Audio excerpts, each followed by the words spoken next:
હેમ્પનો રાજકુમાર part 5 નમસ્કાર દોસ્તો, ફરી એકવાર આપ સહુનું સ્વાગત છે પેમ્પાનો રાજકુમાર ભાગ 5માં।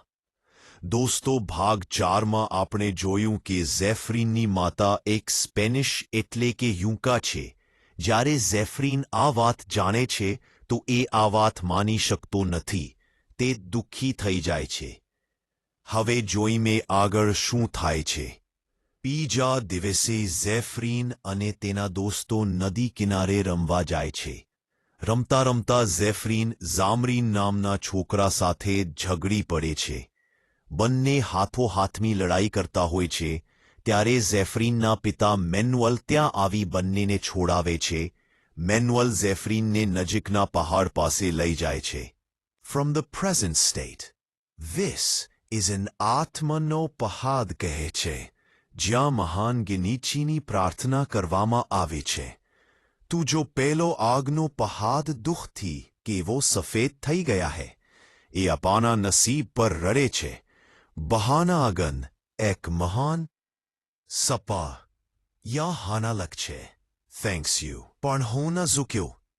પછી ત્યારે ઝેફ્રીન પૂછે છે, તો પછી તમે કેમ ના પકડાઈ ગયા? ત્યારે મેન્યુઅલ કહે છે, પકડાયો? અરે, પેમ્પાનો સરદાર ક્યારેય ન પકડાય। હું આપના કુટુંબને એકલો રહેવા દેવા માંગતો નહોતો। સ્પેનિશ લોકો તમને કશું ન કરે તે માટે હું તેના શરણ થયો। ત્યારે ઝેફ્રીન પૂછે છે, સ્પેનિશો પહેલા આ બધું કોની માલિકીનું હતું? ત્યારે મેન્યુઅલ કહે છે, માલિકીનું? આ બધું કુદરતનું હતું। મેન્યુએલ ગીત ગાય છે, હવા તો વહે સદાય નિરંતર, કહો પકડે એને કોઈ મંતર, કોણ પૂરે હવાને હાથની અંદર, નથી માલિક કોઈ, નથી ધણી કોઈ, એ તો કુદરતની વસ્તુ હર કોઈ। મેન્યુએલ કહે છે, બેટા, માલિકી શબ્દ જ સ્પેનિશ લોકોનો છે। તેમને આપણી બધી જમીન પડાવી દીધી, જેથી બધા લોકો ભૂખે મરે છે। એ એમનો કાયદો છે। પણ જો મારી પાસે જમીન, ગાય, ઘોડા હોય તો આપણે બધા વહેંચીને ખાત, એ આપણો કાયદો છે। સ્પેનિશ પૈસા માટે પોતાના સગાને પણ મારી નાખે તેવા છે। ત્યારે ઝેફ્રીન કહે છે, પિતાજી, શું તમે સ્પેનિશને ખૂબ ધિક્કારો છો? ત્યારે મેન્યુએલ કહે છે, ના, હું તેવું કરી શકતો નથી। હું તો તને પણ કહું છું, તું તેમને ધિક્કારીશ નહીં, નહીંતર તેમની ગુપ્ત બાબતો શીખવા નહીં મળે।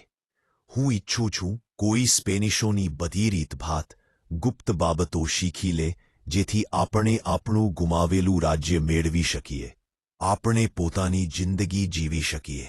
મારે તને કંઈક પૂછવું છે। ત્યારે ઝેફ્રીન કહે છે, પિતાજી, તમે શું પૂછવા માંગો છો? ત્યારે મેન્યુઅલ કહે છે, તારું મન તે જાણે છે। સ્પેનિશ લોકોની ગુપ્ત બાબતો શીખવા માટે મેં તને પસંદ કર્યો છે। આપણા લોકો ઘોડેસવારી કરી શકે, માટીકામ કરી શકે, પણ કેટલીક બાબતો એવી છે જેમાં સ્પેનિશ લોકો ઘણા આગળ છે। શું તું આપણી જાતિના લોકોના ભલા માટે આ કામ સ્વીકારીશ?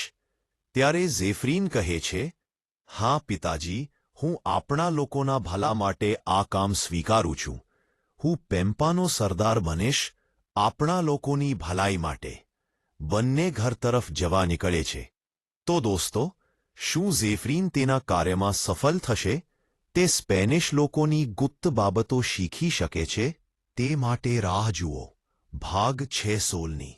જો આ પાર્ટ ગયો હોય તો લાઈક, કમેન્ટ કરવાનું ભૂલતા નહીં। Thank you.